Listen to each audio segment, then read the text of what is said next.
Di po ba? Sabi ni Arturo Villesa, 16 lawyers plus 18 senador, dami nilang binabayaran. Correct. No? Sama mo pa si Koopman. Si Koopman, naku, magkwenta ho kayo mga kababayan. Tignan nyo po, kwentahin nyo po, no? Kumbaga, kung yung gastos po ba nila, sapat pa doon sa kinikita nila. Malaki. Pero mo kay Koopman pa lang, sa isang taon, 1.8 billion pa lang. 1.8 billion na agad, mga bossing. Di po ba? Anyway, nasaan na tayo? Yun nga. Impeachment yun. Di ba? Eto ngayon. Kaya natin nasasabi na yung Senado po ay nagmimistulang mga lawyer ni Vice Presidente Inday Sara Duterte dahil po sa mga kagaya nitong si Alan Peter Cayetano. Bawal mainis, bawal maasar. Bakit to? Eto. Mahirap magsalita dito. Yan. Grabe ang pagtatanggol ho, mga kababayan. Grabe ang pagtatanggol ni Peter Cayetano, no?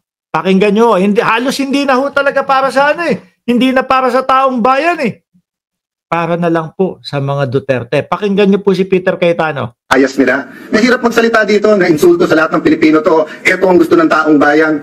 Ang daming lugar sa buong Pilipinas yung Duterte nanalo ang kampanya nila, wag ituloy yung impeachment Ayos nila.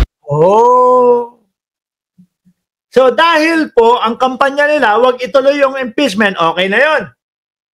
Wag lang ituloy yung impeachment kasi yun ang gusto nung mga DDS. Di ba? Yun ba? So yung nakasulat doon sa konstitusyon, wag nang pansinin. Kasi sabi nung mga DDS yung nakalagay sa konstitusyon na kapag ka 1/3 na ng Kongreso ang lumagda dyan, kailangan tuloy ang impeachment. Kailangan shall forthwith sa impeachment. Wag na pansinin yan. Bakit? Madami yung bumoboto, madami yung sumisigaw na wag ituloy yung impeachment Baliwalain na lang yun, Peter Cayetano. Hindi sa dami ng tao. Hindi sa dami ng boto. No? Kung di po, yung nakasaad mismo sa sa konstitusyon. Sabi ni Shiro Kansaki, ano yung nasa likod mo, Idol Mark? Ayan, manikira. Sa likod. Yun po ang pinagbabasihan dito kung ano po yung nakasulat sa konstitusyon ng Pilipinas. Masyado nyo na namang pinapaikot ang mamamayang Pilipino. Pakinggan nyo ulit mga bossing. Isa pang ulit. Nila. Mahirap magsalita dito na insulto sa lahat ng Pilipino to. Insulto sa lahat ng Pilipino talaga yan, Peter Cayetano. Bakit to, mga kababayan? Bibo, ano pa iba susundin natin? Sabi nga po ni Congresswoman Jinx Luistro, wala nang mas iba pang susupreme diyan sa konstitusyon ng Pilipinas. Yan na mismo ang susundin dyan. Hindi yung porkit sabi ng mga DDS. Putek, DDS, alam nyo ba ibig sabihin dati niyan? Ang ibig sabihin daw ng DDS, Davao Death Squad. Di ba? Yung iba, sigaw, DDS ako. Yung pala, Davao Death Squad. Ang ibig sabihin. Uulitin ko mga bossing hindi po yun ang pagbabasihan. Kung matutuloy ang impeachment o hindi. Ang pagbabasihan po ay yung mismong konstitusyon ng Pilipinas. Alam nyo si Peter Cayetano, mga kababayan, nung una, sabi niya, nako, dapat matuloy yan. Nako, dapat gawin yan. Kasi yun yung nakasulat sa konstitusyon. Tapos ngayon, iba, porkit madami daw Duterte, madami ang bumoto sa Duterte. Sadali lang Kung madami, sana nanalo din yung yung 7.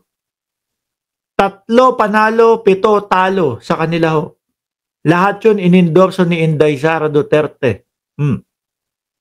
Sa Davao, nananalo sila. Pero sa ibang lugar dehins na bumalabs na Ano po? si Bato de la Rosa at si Bungo nanalo. Pero mga ano na yan eh. Kumbaga mga bossing, nandyan na yan eh. Meron ng sariling fanbase yan. Meron ng sariling mga tagahanga yan. Di ba? Kaya nanalo yung dalawa. Pero tingnan mo, yung 7 ninyo, talo lahat. Talo ho lahat. Mga bossing, hindi yung iba doon hindi umabot ng ng pang 20 man lang. Karamihan ho sa kanila, nandoon sa pang 30. Tsaka yung sinasabi ni Chis Escudero, mga bossing, ano daw? Pwede na pagbotohan. Pwede daw pagbotohan para ma-dismiss yung impeachment. Kawawa naman ang mamamayang Pilipino doon. Bakit ho, mga kababayan? Biruin mo, wala naman sa konstitusyon na nakasulat na pwedeng pagbotohan. Sabi ko nga ho sa inyo, paulit-ulit tayo. No? Pagbotohan man nila yan, wala silang basehan kung ano at kung bakit nila hindi itutuloy yung impeachment dahil wala nga pa namang nag-uumpisa. Di po ba? Ni wala pang nakikitang ebidensya at wala pang naririnig na depensa. Tapos, wala, tigil na natin to. Huwag na nating ituloy yung impeachment. I-dismiss na yan. Sino ang boboto na ma-dismiss ang impeachment? Kami! Ano pinagbasihan? Kaibigan namin. Kaibigan namin, si Sara Duterte. Ganun lang.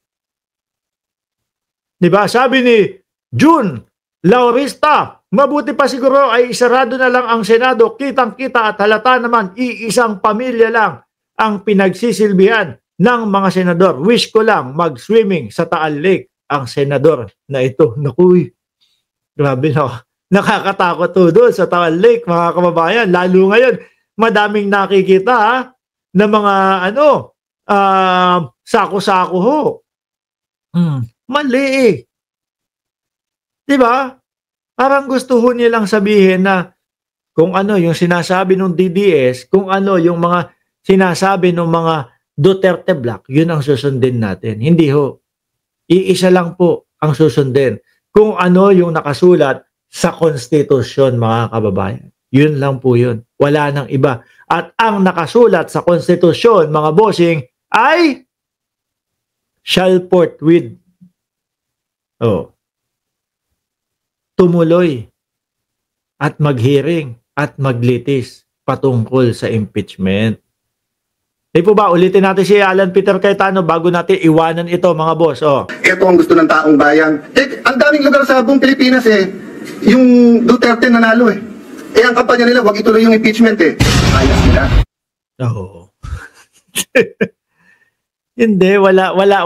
Kailangan matuloy. Wag ho tayong papayag, mga bossing na kumbaga magbotohan lang sila. Sabihin nila, naku, madaming DDS ang may ayaw sa impeachment. Wag ho tayong papayag. Kasi mga kababayan, masasalaula na po yung ating konstitusyon. Kung noong araw po hanggang ngayon, yun yung tanging susundin ng mamamayang Pilipino, sa susunod mababaliwala na po yan. Pag ito, mga nakalusot, mga bossing. Siyempre sa mga susunod na panahon, kung yun nga napaikot-ikot natin no? Sabi ng konstitusyon, shall forthwith into trial to trial Pero napaikot-ikot natin. Di ganun gawin natin sa mga susunod, sa mga kaibigan natin o kung sino man yung mga kaibigan nila. Kawawa yung hindi nila kaibigan. Di po ba? Kung ano na lang po yung pagkakaintindi ng mga nasa poder, yun na lang po yun. Hindi na sa pagkakaintindi ng majority. Hindi na sa pagkakaintindi ng mga, kumbaga, ng mga totoong mga totoong umintindi o nagpapaintindi nun at nakakaintindi nun. Di ba? Sila na lang ang masusunod. Yung mga nasa poder na lang ang masusunod. Sabi ni Libra October, sad, very transparent na ang mga senador. Hindi taong bayan ang pinagsisilbihan, kundi mga Duterte family lang. Totoo ho. may kapal na ng mukha sila na ipangalandakan, mga bossing. Tayo ba? Ano pakialam namin dyan sa konstitusyon na yan? Ano pakialam ko kung yung shall forthwith ang nakasulat dyan? Basta ako, senador, kung ano ang pagkakaintindi ko at kung ano ang gusto kong maging interpretasyon dyan sa konstitusyon na yan, yun ang masusunod. Kasi ako ang nasa poder. Yun po yung gusto nilang ipamukha sa ating mamamayang Pilipino.